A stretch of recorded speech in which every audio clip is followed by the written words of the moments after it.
everyone, it's Robbie and I'm in my garden today, and Gary keeps telling me I'm supposed to say I'm in zone 10A and I don't remember. You know what, it doesn't matter to me because I always try things even if they say it's not going to grow because I make microclimates. So whatever, ask Gary what zone we're in. But today I'm going to show you how to propagate dinosaur kale. I've had a lot of people ask, so I thought, you know, that would be a good video to do. It's short and quick. I've got all my tools here and we'll see. Now watch carefully because I want to make sure you do this correctly when you try it.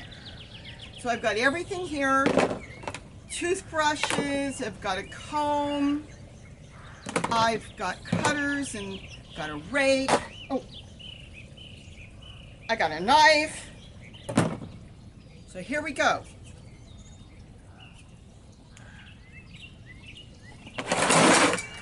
We don't need any of this stuff. Not even that. This is all we need. You go over and you find a nice piece. Let's say I want to do a small one today. Just gently clip it off. Trim off the bottom, the excess. I was soaking a little pot with water. Take off some of the bottom leaves so the plant isn't going to struggle to try to grow roots, because roots is very, very important for this plant.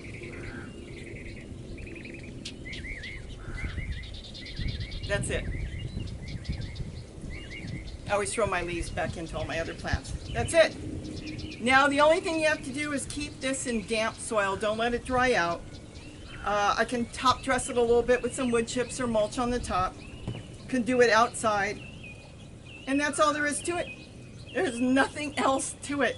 I've got it all over my yard, that's how all these pieces started through here. Just cut it, stick it in some damp soil, and just wait. Now it's gonna grow really slow in the beginning. You're gonna think, oh my gosh, it didn't take. It's gonna stay green. It's gonna grow slow because the first thing it wants to do is grow roots. So before it gets any height, any more leaves, it's going to grow roots, and usually they've got as much roots as they have on the top. So it's going to take time. So it may stay just like this for many, many months. That's the difference between growing with seed. When you grow from seed, the plant is developing roots first, and then the top starts, and then they all start growing within days.